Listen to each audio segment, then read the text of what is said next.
everyone, welcome to my trying to be weekly update for Stockcharts.com on relative strength, relative rotation graphs. My name is Julius de Kempenaer and I'm presenting to you from Amsterdam in the Netherlands. Today, that is, at least. You, or at least the regulars, have probably missed last week's show. And the reason for that, you may have read in my latest blog article, is that the plan was for me to work in the Stockcharts office in Redmond, Washington last week. And I actually did get there over the weekend. And I was there on Monday and Tuesday, and we had a lot of plans. And then you may have noticed that there was a massive storm raging over Western Washington, and that pretty much knocked out all power and internet in the area.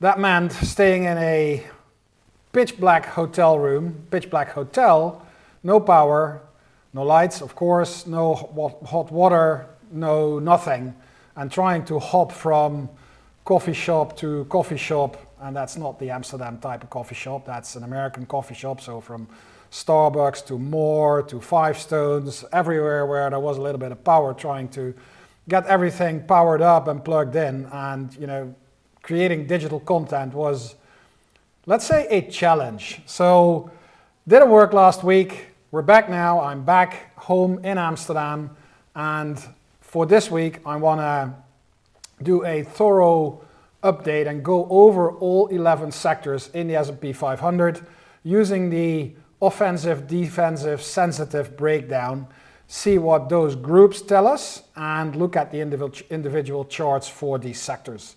No time to waste, let's get started. The first group we're going to look at is the group of offensive sectors, and these are defined as consumer discretionary, financials, real estate, and materials. And here is the RRG against the S&P 500 for those four sectors. It's quite obvious that there's one that is really standing out from a negative perspective, and that is the materials sector. So here is XLRE, materials, and you can see how that is rotating and not completing the rotation into the leading quadrant, but rolling over inside, improving, and now starting to move lower and crossing back into the lagging quadrant. That is usually the sign for the start of a new down leg in an already established relative downtrend. It's different for the other three sectors in this group. First of all, there is real estate, which is showing a very long tail. It went through a pretty long rotation into leading and then rolled over, is now moving through weakening and heading towards the lagging quadrant. But you can see that the amount of negative rate of change, of negative momentum, is leveling off. So for the real estate sector, there is still the opportunity to curl back up before it hits the lagging quadrant. We're going to wait and see, but clearly it's the second or the third, depends on from which way you want to look at it, the third sector in this group, as it is inside weakening and it's still not at a positive heading. So caution is warranted for the real estate sector. Materials is definitely the underperformer in this group, and that leaves us with two sectors that are inside the leading quadrant and heading at a positive RRG heading. And the first one is financials. It's inside the leading quadrant. It went through a little bit of a correction, but even without hitting the weakening quadrant, it has already picked up a positive heading again. And then the longest tail, well, it's probably competing with XLRE, but this is the longest positive tail. That's for consumer discretionary, all the way through from improving into the leading quadrant. And as you can now see, it's almost at a 90-degree heading. It's almost static. The fact that it is remaining at a similar rate of change level tells us that the improvement in relative strength is still there, but it's not accelerating anymore. It's also not decelerating. So this is a very stable relative uptrend. That's what this tail is telling you. Now, in order to get a perspective of the rotation on the RRG in combination with the price chart, I've put these two windows side by side. If we start with materials, as I said, it looks like it is starting a new down leg in an already established relative downtrend. And that's exactly what you see. If you look at the relative strength line here, it is a series of lower highs and lower lows. The last high was lower than the previous high, and we're now about to break below the previous low. And the result of this pattern in the raw RS line is the combination of RRG lines where the green RS momentum line peaked above 100. That has positioned XLB into the improving quadrant, this period here where it was above, and now it is crossing below and putting in a high for the RS ratio line, which is below 100, and that's what you see happening right here. So the material sector, definitely an underperformer in this group of sectors. If we then move to financials, that's a completely different story. As I said, you saw that the tail inside the leading quadrant has already curled back up again, so that's picking up renewed momentum. And that's exactly what you see in the raw RS line. You can see how this is coming out of a very long trading range, it has broken above it, and it's now accelerating higher. And that is reflected in the RRG lines where the red RS ratio line continues to move higher. And after a short dip in RS momentum, which leveled off and bottomed out above 100, that's what you see right here, is bottoming out above 100, it is now starting to pull back up again. And it's absolutely supported by the price chart, which continues to move to new all-time highs, which obviously is a very supportive price chart. The third sector is consumer discretionary. And this is an interesting one because it is, first of all, if you look at the price chart, it's breaking to new highs. So that's definitely a positive for the consumer discretionary sector. There's a lot of sectors that have been breaking to new highs, but consumer discretionary only does that right now because its high was back in 2021. And you remember a lot of sectors broke to new highs 2023, 2024, not consumer discretionary. It's doing that right now. And you can see that on the relative strength chart. This was a very long relative downtrend, lower highs, lower lows, even peaked below that low of 2022 in the middle of this year, and then completed a double bottom, started a new series of higher highs and higher lows, and is now breaking that falling trend line. And as a result, the RRG lines are now both back above 100. The momentum line already picked it up somewhere in July, and it's now followed by the RS ratio line, which went over 100 somewhere back in October, and it's now confirming. So the RRG lines are above, the RS line, raw RS line is breaking falling resistance, and the price chart is breaking to new price highs. So this is definitely a strong sector at the moment. And then the last sector in this group is real estate. And you can see that tail that went from leading into weakening, and it's still there, but it's leveling off slightly in terms of relative momentum. On the price chart, it's interesting because we just peaked against a overhead resistance level, which was just below 46. Let's see what that is.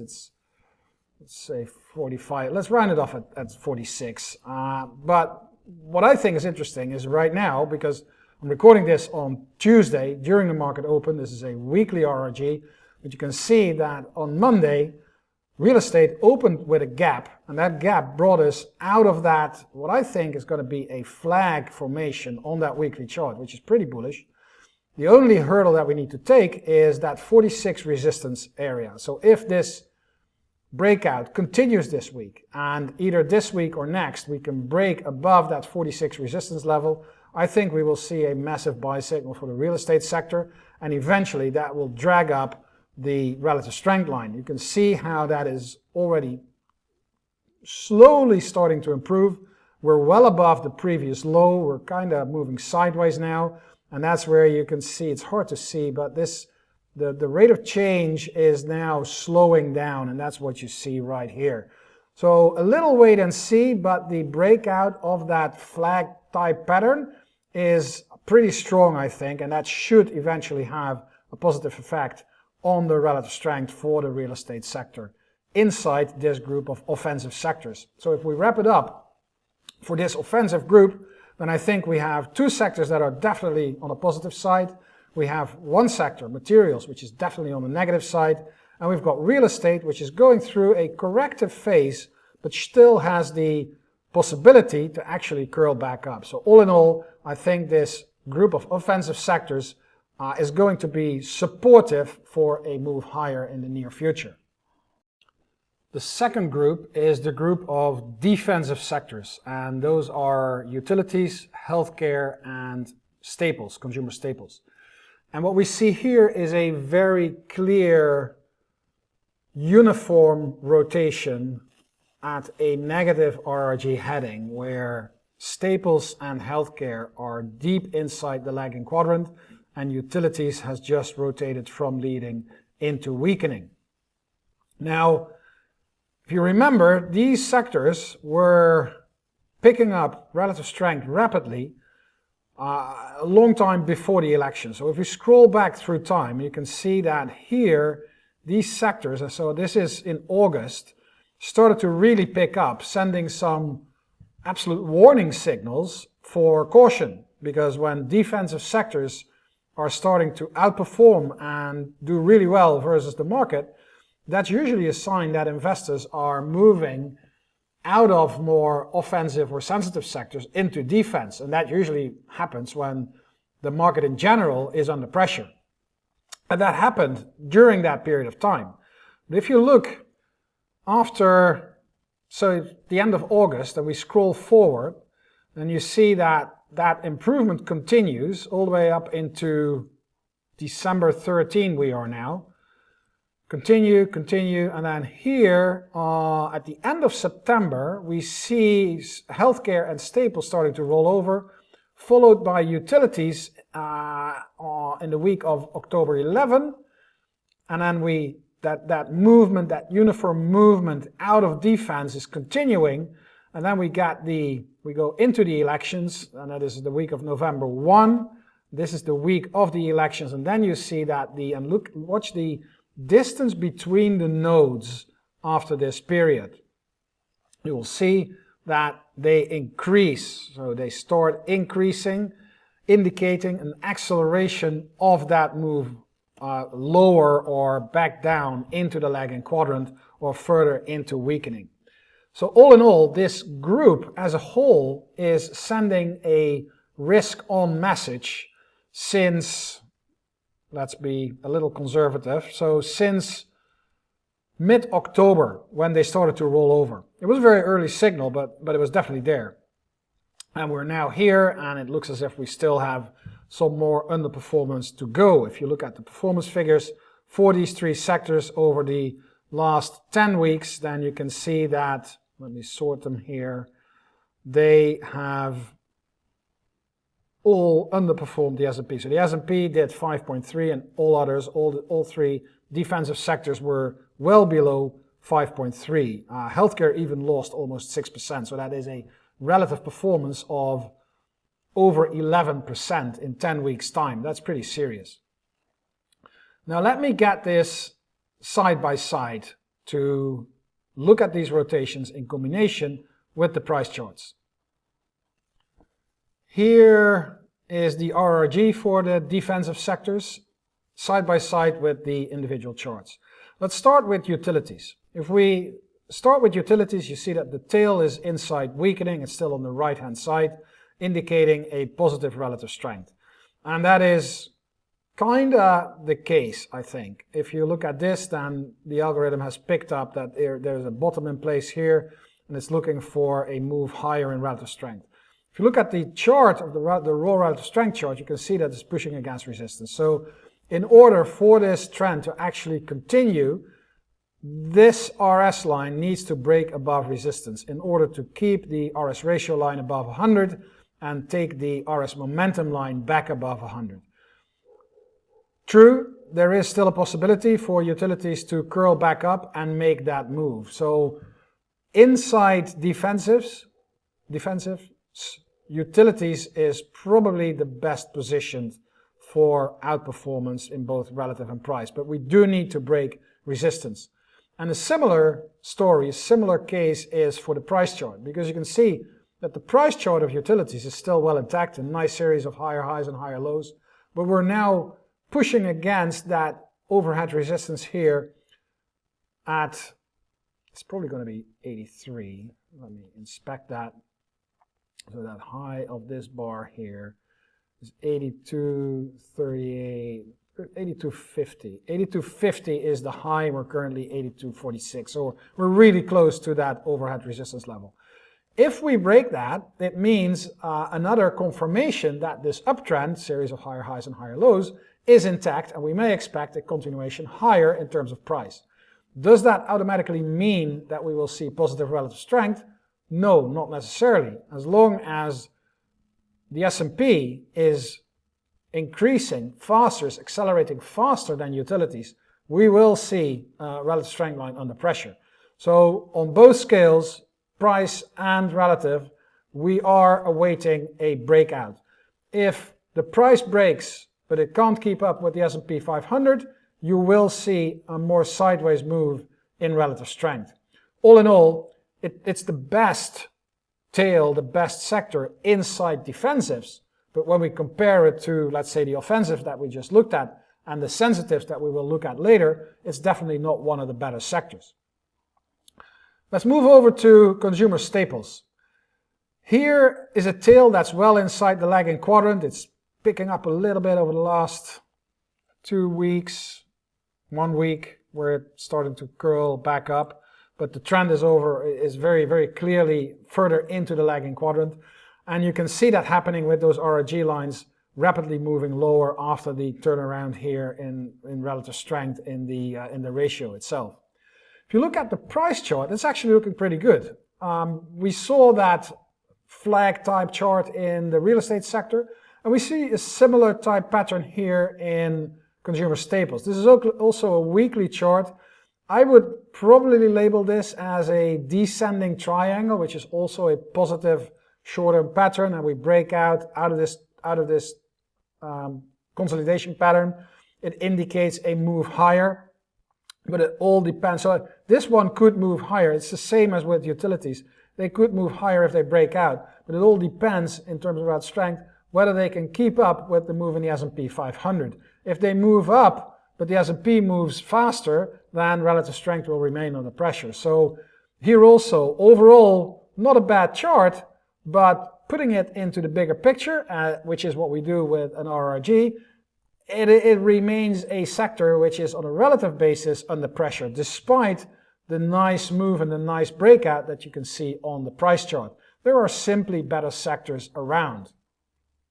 And then the third group in this group of defensive sectors is healthcare, and that is without a doubt the weakest sector in this group. You can see how that tail is pushing further into the lagging quadrant very clearly, very strongly, negative RRG heading, a confirmation of a series of lower highs and lower lows in the raw RS line, which results in a steep dive for both RRG lines. And if you look at the price chart, you can see that the uptrend that we were trying to track out since late 2023 has now been broken. And if we would zoom in, we would see a series of lower highs and lower lows here on those weekly bars, but definitely when you do it on the daily bars.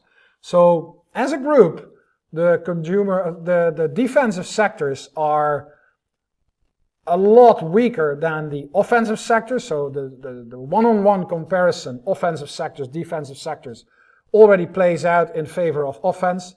And here, if we look into the defensive sector, only utilities remains kind of okay, but staples and healthcare are definitely underperforming. And this sector is probably the best signal, the best gauge for a positive undertone for the S&P 500, because when these sectors are underperforming, it usually means that investors are seeking risk on, or they have a risk on attitude and looking for more aggressive growth orientated investment possibilities. The third and final group is the group of what's called sensitive sectors. And these sectors are more depending on the economic cycle, economically sensitive. And these are industrials, communication services, energy, and technology. And we have the RRG showing those four tails here. And when I look at those, I think the first one that I want to talk about is energy. If you look at that tail, very long tail, accelerating. Look at those big moves here. The last one, this is only 2 days of trading, 1.5 day of trading, accelerating into the improving quadrant. So rapidly picking up relative momentum. It's a strong trend, strong sector. Then the second one, probably technology. If I look at technology, then you can see that it started to improve, but that tail rolled over 2 weeks ago. So right here, this is last week, and this is Monday, halfway to Tuesday. Here you can see it. November 26th is today, and then midday Eastern time. So this is starting to roll over. So the initial move, the initial improvement that we saw for the technology sector now seems to be stalling and causing that tail to roll over. If we go to the two sectors inside the leading quadrant, we will find communication services. This is probably the strongest sector in this group because it's pushing into the leading quadrant at a strong RRG heading and basically picking up at both scales. And we'll look at the price chart in a minute. The second one inside the leading quadrant is industrials, and you can see how that once it entered the leading quadrant started to level off a little bit, but it's not like on a super negative RRG heading. It's probably at 90 degrees, maybe a little bit over, but it's moving sideways, which means that this sector still has a good rate of change and it's in a relative uptrend. So that relative uptrend is very gradually moving higher, very stably moving higher. Not accelerating, not decelerating, but gradually moving higher. So that's a positive thing. Now, let's put those four sectors in combination with their price charts. So once again, we have the RRG of those four economically sensitive sectors on the left, and then we have the price charts on the right. Start with industrials. This is, as I said, it's a gradually rising relative trend, and it's this trend that we're talking about, which is picked up here in August when both lines moved above 100. It's still there.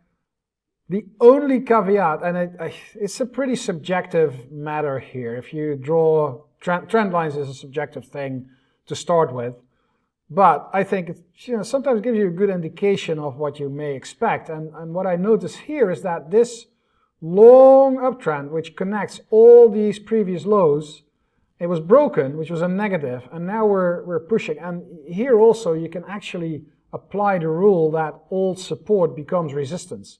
Now that is, it seems to be keeping this move under wraps for now. And if you look at here, you could sort of argue that there is a relative downtrend on the way. So it's a bit of a mixed bag, and that's what you see, where you probably see that green RS momentum line moving sideways. It's trying to find direction.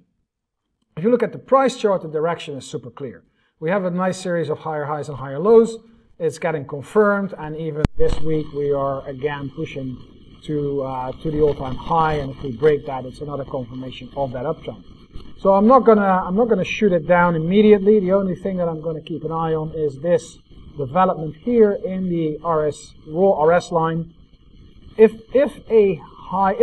this line remains in trouble, we will immediately see a faltering, a fading move in that RS ratio line, and that will tell us whether that move in relative strength is going to continue, despite the fact whether that price trend is moving higher or lower. So price trend, no problem at all. Relative strength, pushing against resistance. If we take this out and that rally in RS ratio move continues, it'll continue to move that industrial sector further into the leading quadrant, and it'll be one of the leading sectors, not a problem at all. If I go to communication services, this is a really strong chart, because look at the tail. So the tail is pushing straight into the leading quadrant at a strong RRG heading. That is good. It's a result of what's happening in those RRG lines, which after a long and slow move lower, it was still doing good, but it didn't have any momentum, has now picked up momentum. And the reason for that is because it came out of that narrow sideways range that was in place since October last year. So more than a year, communication services moved more or less sideways, Still okay-ish in the bigger picture, but now it's breaking out of that range to the upside, which is usually a good sign. So we can expect an acceleration, which is what you see here with those nodes getting the distance between the nodes getting bigger on the tail, and it will definitely be fueled by a strong price chart where we see a break, an upward break out of an already rising channel. And that is usually a very strong sign. The only thing that we need to be aware of and keep in mind is that now this price should stay above that upper boundary of that rising channel. As long as that happens and as long as that situation continues, I think that communication services is one of the strongest sectors in the S&P 500 for the time being. And then we have energy. I already talked about it. So here is the energy sector. Very strong move into improving, and it is still on the left-hand side. The reason for that is that RS line is still in a relative downtrend, but it's leveling off. You can see that, it didn't reach the lower boundary of that falling channel. That results in both RRG lines starting to curl up. The green line, the RS momentum line, is already above 100. That is pushing the tail into the leading quadrant. And if that momentum continues to pick up and we kind of put in a low here and can break out of that channel, then we will see a further improvement in relative strength. The one thing that we really need to see in the price chart is a break above that previous peak. And I'm going to tell you where that is. That high is 98.97, so let's say 99, 100. If energy can take out $99, $100 per share on the XLRE ETF, that'll be a very good sign for the energy sector and will very likely cause a continued acceleration of that relative uptrend.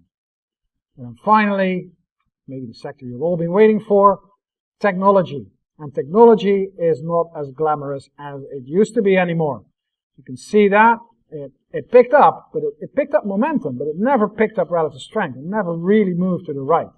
And now we see over the last week and a half that hook down where XLK has now lost its positive RRG heading. And you can also see that the relative strength, the RS line, is starting to move sideways, more and more clear that it's starting to move sideways. And with that curl lower in RS momentum, the odds are pretty high that we will see a new high being formed in relative momentum below 100 with a move lower back into the lagging quadrant. So for the technology sector, it looks as if its glory days, at least for now, for the time being, are put on hold.